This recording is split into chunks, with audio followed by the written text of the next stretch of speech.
আমরা অবৈধ সুযোগ নেওয়ার জন্য পয়সা সাধ্যে থাকি। আমি নিজেই বারবার এমপি হয়ে দেখেছি, কেউ একদম চাকরির কথা বলে স্যার যা লাগে টাকা পয়সা দিবা, কথা বলতে পারছেন, চাকরি আগে বলে টাকা দেব।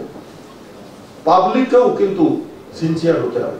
কেন টাকা দিয়ে আমি চাকরি নেব? যুগের সঙ্গে তাল মিলিয়ে তিনি দেশকে যে সকল পর্যায়ের কর্মকর্তা যারা রয়েছেন তাদের সিনসিয়ার এবং সৎ হয়ে চলতে হবে, অন্তত ল্যান্ডের ক্ষেত্রে।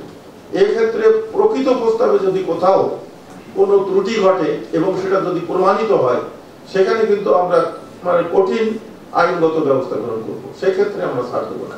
আমি বলছি না যে কোথাও কিছু ত্রুটি নাই, ত্রুটি আমাদের সরকারি কর্মকর্তাদের ভিতর রয়েছে, আবার আমরা জমি মালিকদের রয়েছে, আমরা অবৈধ সুযোগ নেওয়ার জন্য পয়সা সাধ্যে থাকি।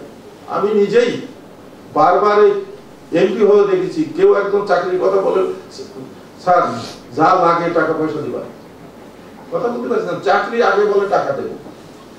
পাবলিককেও কিন্তু সিনসিয়ার হতে হবে। কেন টাকা দিয়ে আমি চাকরি নেব? কেন টাকা দিয়ে আমি রেকর্ড করব? রেকর্ড আমার বৈধ যেটুকু সেটুকু আমার অধিকার, সেই অধিকার বঞ্চিত হলো আমরা দেখবো, আমরা কথা দিচ্ছি। কিন্তু কেউ কেউ গোপনে বোনের টাকে ফাঁকি দিয়ে আমার নামে রেকর্ড করে দিলেন, দেখবে না তো, বোন যখনই আসবে তখন দেখবে না, ওই টাকাটাও কিন্তু চলে যাবে। আর যারা অফিসার তারাও দেখবেন, আর অফিসাররা তো অনেক বুঝতে পারে না, বোন সার্টিফিকেট নিয়ে আসছে, বোন ফাঁকি না, বোন তো ফাঁকিতে পড়ে যাবে, অফিসার তো ধরতে পারবে না। এখানে সার্টিফিকেট যারা দেন, বিশেষ করে রেকর্ড এখন নতুন করে হচ্ছে, কিন্তু পুরনো যারা তাদের তো রেকর্ড নাই। তো আমাদের প্রতিনিধি যারা রয়েছেন, ইউনিয়ন পরিষদ, মিউনিসিপ্যালিটি, সিটি কর্পোরেশন, এখানকার যারা দেন, তারা এগুলি ভালো জেনে শুনে দেবেন। আপনাদের সার্টিফিকেট কারেক্ট হলে সেখানে যদি কোনো গাফিলতি হয়, কেউ যদি এটা পরিবর্তন করে, সেটা আমরা তাদের সেক্ষেত্রে সেই কর্মচারীদের ক্ষেত্রে আমরা দেখব।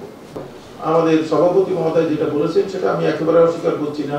এখানে অনেক অভিযোগ রয়েছে, সেই অভিযোগকে আমরা কাটায় উঠাতে চাই। আর সেই কাটায় উঠানোর জন্য ভূমি মন্ত্রণালয়ে একটা পরিবার হিসাবে তার একেবারে পিয়ন পর্যন্ত এসিলেন, বা আমাদের যে ভূমি অফিস রয়েছে ইউনিয়ন পর্যায়ে, পিয়ন পর্যন্ত এই পরিবারের সদস্য হিসেবে আমাদের সকলের দায়িত্ব থাকবে সিনসিয়ারলি কাজ করার। আমি সেই আহ্বানটা জানাচ্ছি, এবং সেই আহ্বানের ব্যতিক্রম করে কেউ গেলে সেখানে আমরা কিন্তু ড্রাস্টিক অ্যাকশন নেব। এক্ষেত্রে কোনো ছাড় হবে না।